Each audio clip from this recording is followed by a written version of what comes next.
the web runs on 3 different languages.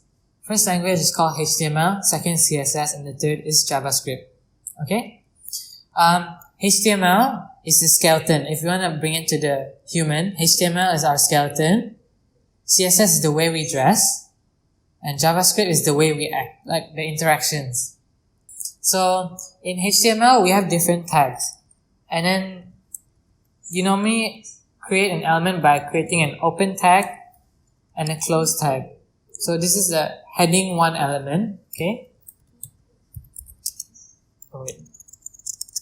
Let me just use Michelle as an example. Did I spell your name correctly? Okay. So this is a heading tag. Okay. And then we can do other things like there's different types of tags. You can research which one suits your purpose. The most common one is a div tag, which is like a container element. Okay, it's just like a container, that's it. And then for each tag, we can add different attributes.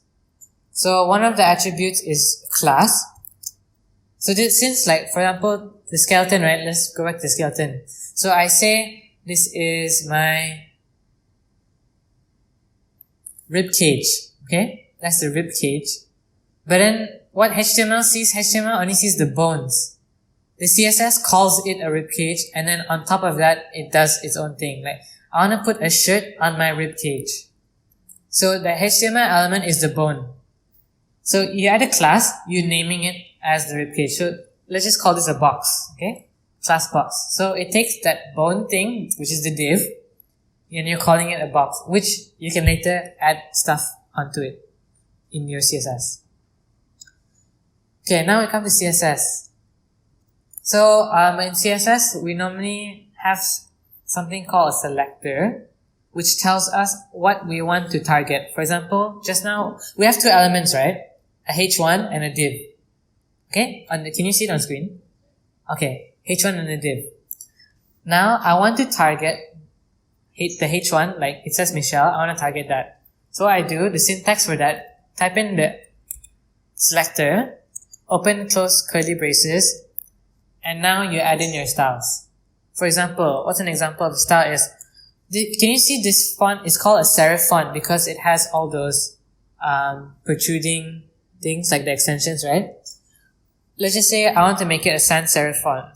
So one of the styles, font family, make it sans serif. Let's just say you want to change the color of the word Michelle. What's your favorite color, Michelle? Okay, let's just say blue. Okay, blue. Okay, so you can add different styles to this thing. Okay, now the box thing, right? Right now you can't see a box, but the element is there. So I want to like target the box now, and then I want to make it something. So to target classes, you add a dot and then the class name. So the class name here is box, right? And then open curly braces, you get that. So now the box now doesn't have a width, doesn't have a height, it has nothing. That's why you can't see. But now let's bring it to life. So you can add it, you can add a height. Let's just say 200 pixels, a width, 200 pixels.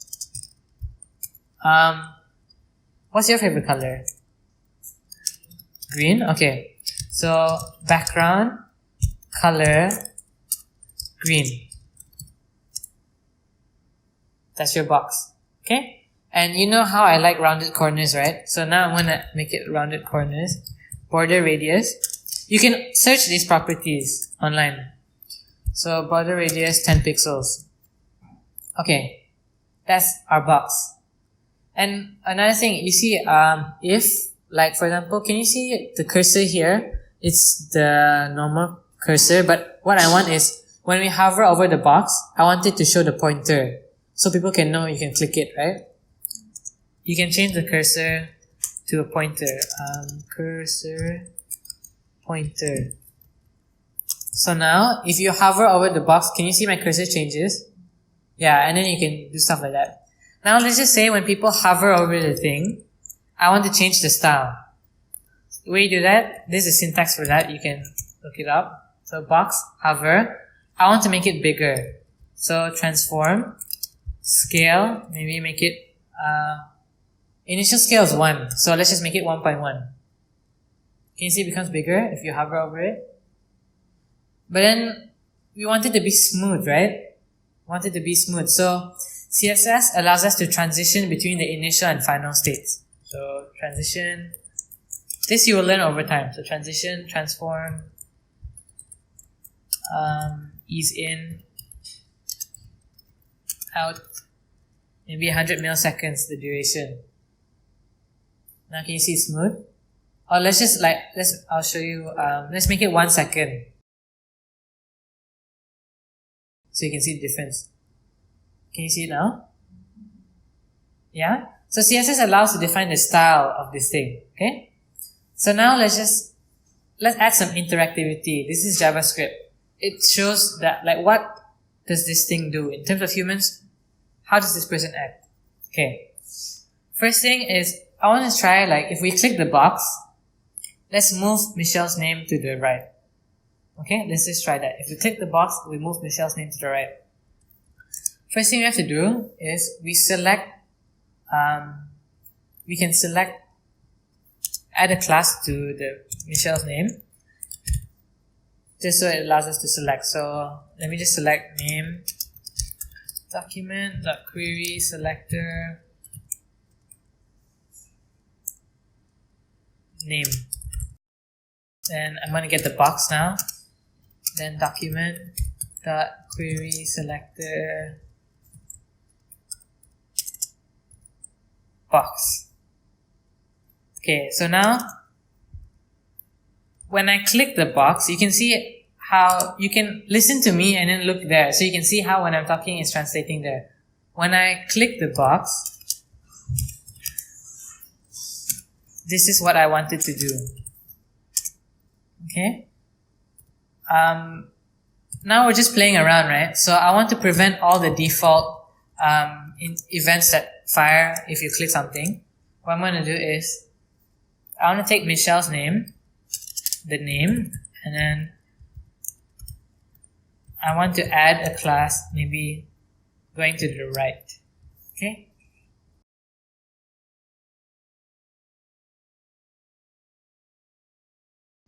So then, in my CSS, if I add a class right, then transform, translate X in the X direction, move it like 200 pixels maybe. Okay. Now, if I click this box, Michelle's name should move to the right. Okay, do you see that? We can do something else. We can actually use the word toggle. So what that does is you click it, it goes back. It toggles the class.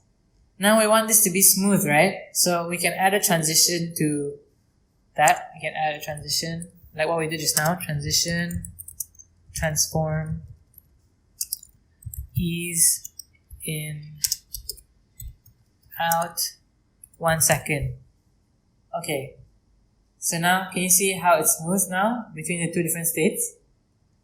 So HTML is the skeleton, CSS is the appearance, JavaScript is the way this thing behaves.